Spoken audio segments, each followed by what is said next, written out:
Hello বন্ধুরা, সবাই কেমন আছো? আশা করছি সবাই খুব ভালো আছো। টুম্পাস ক্রিয়েটিভিটি চ্যানেলে তোমাদের সবাইকে স্বাগত। আজকে তোমাদের সাথে শেয়ার করতে চলেছি স্পাইসি সয়াবিন কষা রেসিপি। তো আজকে এই সয়াবিন কষা রেসিপি সত্যি বলছি বন্ধুরা, তোমাদেরকে মাছ মাংসকেও ভুলিয়ে দেবে।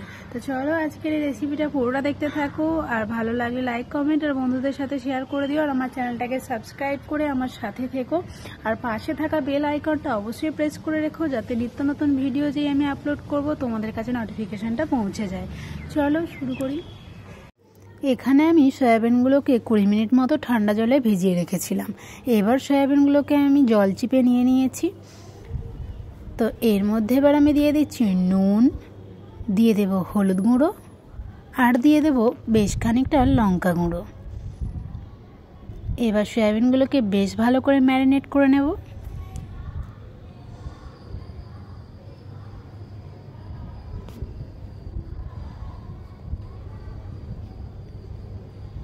এদিকে কড়াটাকে খুব ভালো করে গরম করে নিয়ে দিয়ে দিচ্ছি আমি সরিষার তেল। ছোটোবেলা থেকেই সবাইকে বলতে শুনি সয়াবিন মানে নাকি হাড় ছাড়া মাংস। তো আজকের রেসিপিটা তাই আমি এমনভাবেই বানাচ্ছি যে খেয়ে তোমাদেরকে বলতেই হবে যে মাংস খেলাম না সয়াবিন খেলাম বুঝতেই পারছি না। তো চলো, এখানে সয়াবিনগুলোকে আমি খুব ভালো করে ভেজে নেব। এবার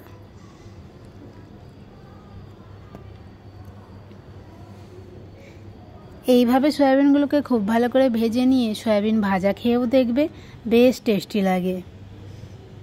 না, তবে আজকের রেসিপিটা আমার সয়াবিন ভাজা নয়, স্পাইসি সয়াবিন কষা। তো সয়াবিনগুলোকে তুলে নিয়ে কড়াটাতে আবারও বেশ খানিকটা তেল আমি দিয়ে নিচ্ছি।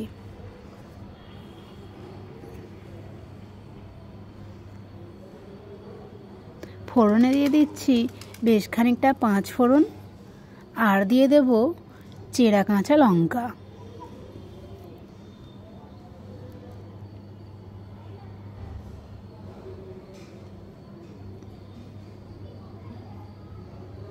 এবার এর মধ্যে ডুমো ডুমো করে কেটে রাখা আলুগুলো ভেজে নেব।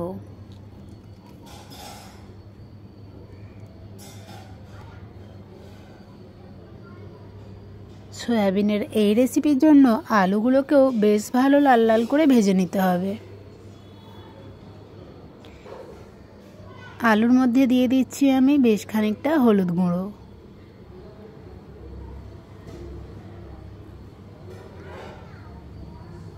আর দিয়ে দিলাম পরিমাণ মতো নুন। তোমরা যদি কাঁচা লঙ্কা না ইউজ করতে চাও তাহলে এখানে লঙ্কা গুঁড়োও ইউজ করতে পারো।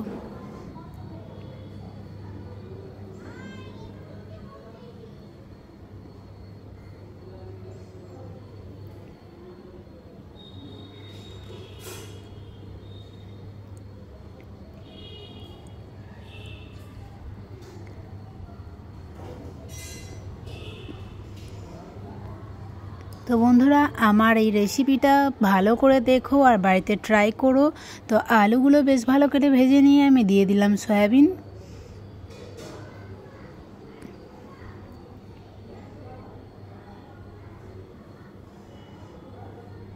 এবার আমি সয়াবিন আর আলুর মধ্যে দিয়ে দিচ্ছি বেশ খানিকটা জল। আলু তাতে ভালো করে যাতে সেদ্ধ হয়ে যায়। এবার খানিকটা কালারের জন্য কাশ্মীরি রেড চিলি পাউডার দিয়ে দেবো, দিয়ে এটাকে আমি ঢেকে সেদ্ধ হতে দেব।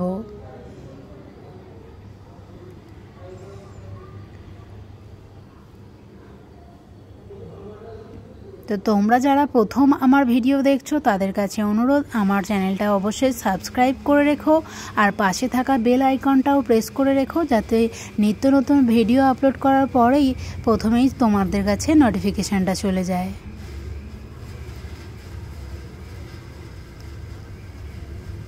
আর যারা সাবস্ক্রাইব করেই ফেলেছো তাদেরকে অসংখ্য ধন্যবাদ আমাকে সহযোগিতা করার জন্য।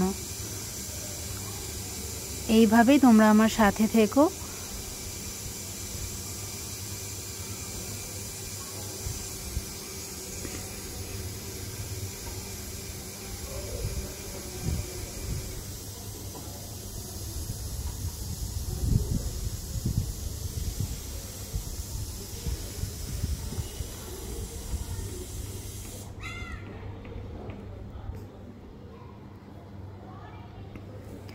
তো এবার আমি একটু ঢাকাটা খুলে দেখে নেব আলুগুলো সেদ্ধ হয়েছে কিনা।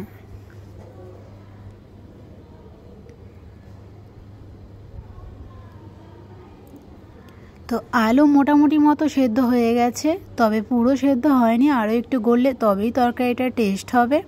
তবে পুরো রান্না হতে হতে আলুগুলো সেদ্ধ হয়ে যাবে। এবার সয়াবিন আর আলুটাকে আমি ঢেলে রাখবো।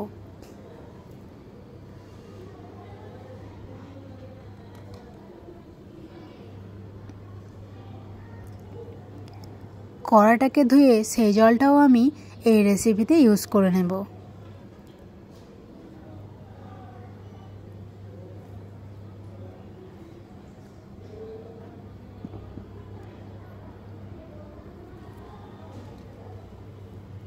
আর একটু তেল আমি দিয়ে দিলাম।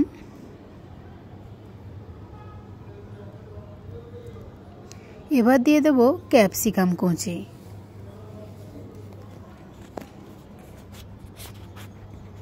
ক্যাপসিকামটাকে একটু নাড়াচাড়া করে ভেজে নেব।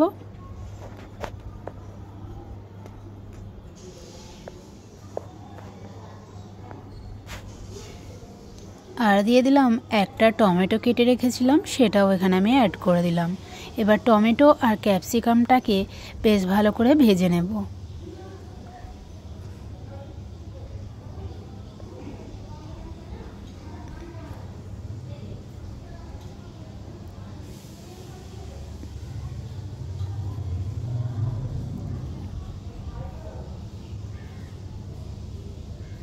তো পেঁয়াজ আর ক্যাপসিকাম আমার বেশ ভালো করে ভাজা হয়ে গেছে।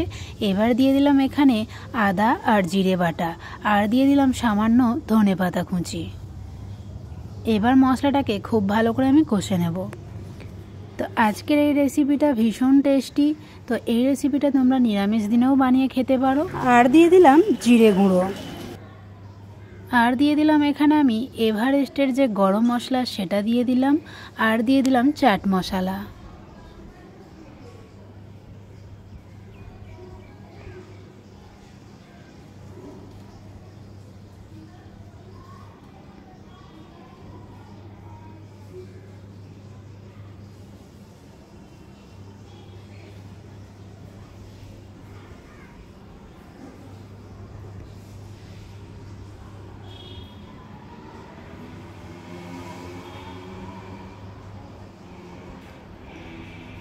এবার সয়াবিন আর আলুর যে তরকারিটা করে তুলে রেখেছিলাম সেটাও এর মধ্যে ঢেলে দিলাম।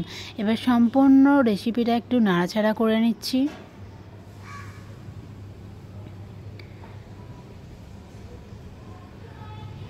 তো জলটা একেবারে শুকিয়ে গেছিলো, তাই আমি খানিকটা জল অ্যাড করেছিলাম।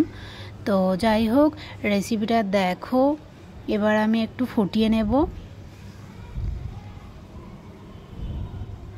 তো রেসিপিটা একেবারে আমার কমপ্লিট। এবার এটাকে আমি ঢেলে নেব। তো আজকের এই সয়াবিন কষা রেসিপিটা তোমাদের কেমন লাগলো অবশ্যই কমেন্টে জানিও। তো চলো আমি একটু টেস্ট করে দেখি রেসিপিটা কেমন হয়েছে। তো দেখো আমি নিয়ে নিয়েছি বাটিতে একটু সয়াবিনের কষা। তো দেখি খেয়ে কেমন হয়েছে। সত্যি বলছি দারুণ হয়েছে। এইভাবে সয়াবিন কষা বানালে তোমাদের মাংস খেতে আর লাগবে না। চলো টাটা।